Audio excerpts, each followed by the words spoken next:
കൂടുതൽ വാർത്താ അറിയിപ്പുകൾക്കായി കൊച്ചി വാർത്താ ചാനൽ സബ്സ്ക്രൈബ് ചെയ്യുക.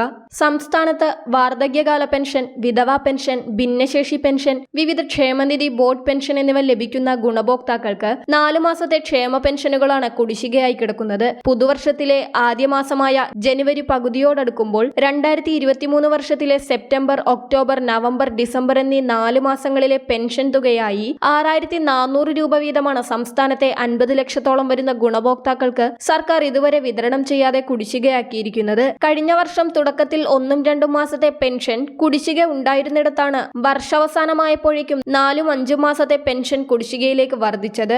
എല്ലാ മാസവും കൃത്യമായി ക്ഷേമ പെൻഷൻ വിതരണം ചെയ്യുവാനെന്ന് പറഞ്ഞ് സർക്കാർ ഏപ്രിൽ മാസം മുതൽ സംസ്ഥാനത്ത് സാമൂഹ്യ സുരക്ഷാ സെസ്സുകൾ പെട്രോളിനും ഡീസലിനും മദ്യത്തിനും പിരിച്ചുകൊണ്ടിരിക്കുമ്പോഴാണ് 4-5 മാസത്തെ ക്ഷേമ പെൻഷൻ കുടിശ്ശിക വന്നിരിക്കുന്നതെന്നതാണ് ഏറ്റവും വലിയ വിരോധാഭാസം. ഇതിനിടെ അടിമാലി സ്വദേശിനി മറിയക്കുട്ടി ഹൈക്കോടതിയിൽ ഹർജിയും ഫയൽ ചെയ്തിരുന്നു. സംസ്ഥാന സർക്കാരിന്റെ സാമ്പത്തിക ബുദ്ധിമുട്ട് മൂലമാണ് ക്ഷേമ പെൻഷൻ വിതരണം കുടിശ്ശികയായതെന്ന നിലപാടാണ് സംസ്ഥാന സർക്കാർ ഹൈക്കോടതിയിൽ സ്വീകരിച്ചത്.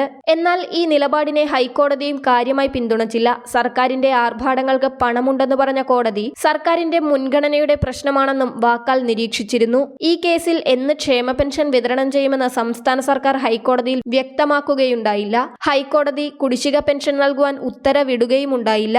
ഇതേ തുടർന്ന് മറിയക്കുട്ടി രണ്ടാമതൊരു ഹർജി കൂടി ഹൈക്കോടതിയിൽ ഫയൽ ചെയ്തിരിക്കുകയാണ്. ഈ ഹർജിയിൽ ക്ഷേമ പെൻഷൻ വിതരണത്തിനായി സംസ്ഥാന സർക്കാർ ഏപ്രിൽ മാസം മുതൽ പിരിച്ച പെട്രോൾ, ഡീസൽ, മദ്യ സെസിന്റെ കണക്കുകൾ വെളിപ്പെടുത്തണമെന്നും അതിൽ എത്ര രൂപ പെൻഷൻ വിതരണത്തിനായി ഉപയോഗിച്ചു എന്നും വ്യക്തമാക്കണമെന്നും ആവശ്യപ്പെട്ടിരിക്കുകയാണ്. ഈ കേസ് ഹൈക്കോടതിയിൽ വന്നപ്പോൾ ആദ്യത്തെ കേസ് പരിഗണിക്കുന്ന ബെഞ്ച് തന്നെ ഈ കേസും പരിഗണിക്കുന്നതല്ലേ നല്ലതെന്ന് ഹൈക്കോടതി ചോദിക്കുകയും ഹർജി ജനുവരി 15 മാറ്റുകയും ചെയ്തിരിക്കുകയാണ്. ക്ഷേമ പെൻഷൻ കുടിശ്ശിക വിതരണം ചെയ്യണമെന്ന 2 മാസത്തെ ഹർജി ഹൈക്കോടതിയിൽ 15-ാം തീയതി വാദത്തിന് വരും. പെൻഷൻ കുടിശ്ശിക എപ്പോൾ, എങ്ങനെയാണ് വിതരണം ചെയ്തു തീർക്കുക എന്ന് സംസ്ഥാന സർക്കാർ കോടതിയിൽ വ്യക്തമാക്കുമെന്നാണ് പ്രതീക്ഷിക്കുന്നത്. വരും ദിവസങ്ങളിലെ ക്ഷേമ പെൻഷൻ അറിയിപ്പുകൾക്കായി ചാനൽ സബ്സ്ക്രൈബ് ചെയ്യുക.